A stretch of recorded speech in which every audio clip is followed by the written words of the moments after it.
Hi, I'm Pastor Karen Jackson. I am a licensed local pastor in the Florida Conference of the United Methodist Church. I am also a student at Candler School of Theology at Emory University in Atlanta, Georgia. The year is 2025. The course is The Church and Abuse, Ecumenical Perspectives. I chose to take this course because I wanted to learn more about ecumenical abuse in the church. Do you know that 1 in 3 girls and 1 in 13 boys in the U.S. are estimated to experience child abuse? Considering that we are speaking of the church, one would never, ever think that such things would occur. Take, for instance, the young lady that will be presented in this video production. Her name is Kelsey, and a church staff member is the abuser. Let us take a look at her story. Okay, honey.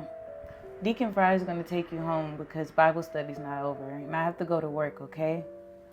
You'll be okay. Okay. I love you. I'll be back later. All right. So what's wrong with Kelsey's circumstances? I'll tell you what's wrong. First of all, the mother should have considered whether the child should stay with the deacon. No matter how much you trust someone, you should never leave them alone with your child. Number 2, the staff, which is the deacon, should have never taken it upon himself such the task.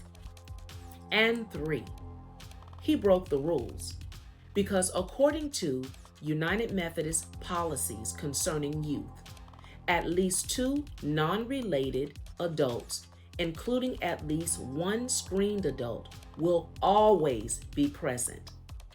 So he should have never accepted that task. Let us take a further look into Kelsey's story.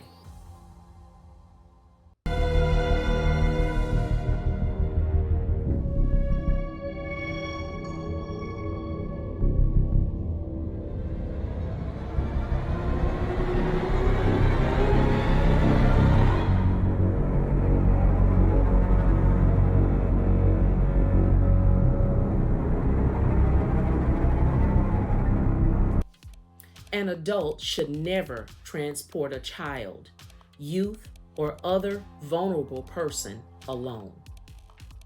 Drivers should go through the same screening process as all paid volunteer staff. That way, they will know what the rules are.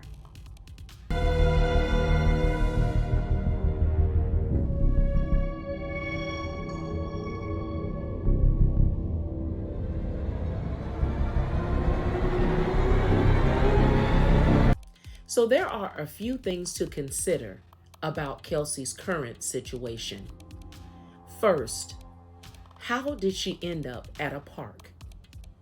The instructions of her mother were for him to take her to the babysitter. Number 2, where did the bike come from? One thing to remember about an abuser is that abusers groom their victims. Maybe he bribed her with a bike, something that Kelsey doesn't have at home because she lives in the inner city. Let's follow this story a little further.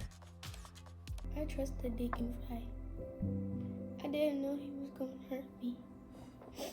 My life might never be the same. I didn't know this was going to happen. What a tragic mistake. Kelsey's mom had grown up in the same church that Deacon Fry has been a deacon in for at least 20 or 30 years. I mean, how could he do this to a child? I've known Deacon Fry ever since I was a child. And this is supposed to be the house of the Lord. How could this happen to my baby? The United Methodist Church has a no tolerance policy when it comes to abuse. If you know or suspect that someone has been abused, do not hesitate to contact the leader in authority or your local law enforcement office. Let us keep our children and adults safe. After all, our mission is to make disciples for Jesus Christ for the transformation of the world. In addition to that, we must protect the vulnerable. Thank you for watching this presentation. God bless you.